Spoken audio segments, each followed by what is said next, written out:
experience. It provides information and offers suggestions or advice.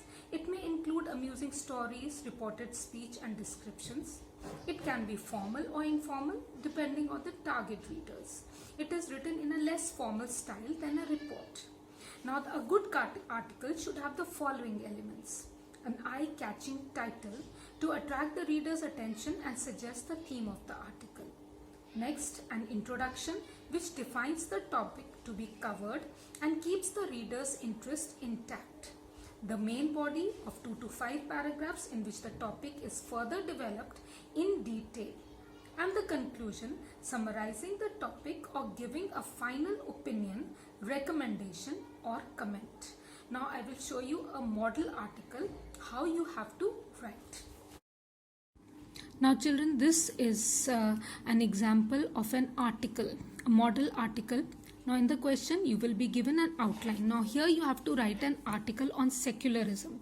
So the outline is given: meaning of secularism, secularism as defined in the Constitution of India, then India, a land of diversity, factors that act as threats to secularism in India, then secularism, the need of the hour.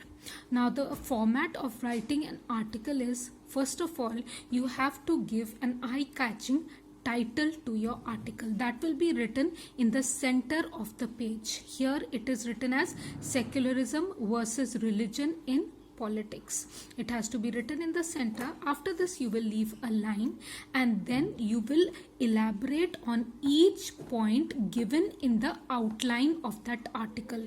Each point, remember to elaborate in a separate paragraph so that it becomes easy for the examiner to know that you have pinpointed, you have written about each point of the outline. So here first is meaning of secularism. So after the heading you will leave a line, then you start elaborating the first point of the outline from the margin in the first paragraph. So in this first paragraph, the first point, meaning of secularism, has been elaborated. Then you leave a line after this to separate it out from the second point. Next point you write down about this, secularism as defined in the Constitution. Then you leave a line, cover the next point, India, a land of diversity. In the next paragraph, you are going to cover the next point of the outline. Each point of the outline has to be highlighted. And the last point, after a line, you will elaborate it. I hope the model article writing is clear to all of you all. So please subscribe my channel so that you come to know when my next video comes out on the next directed writing, that is book review. Thank you.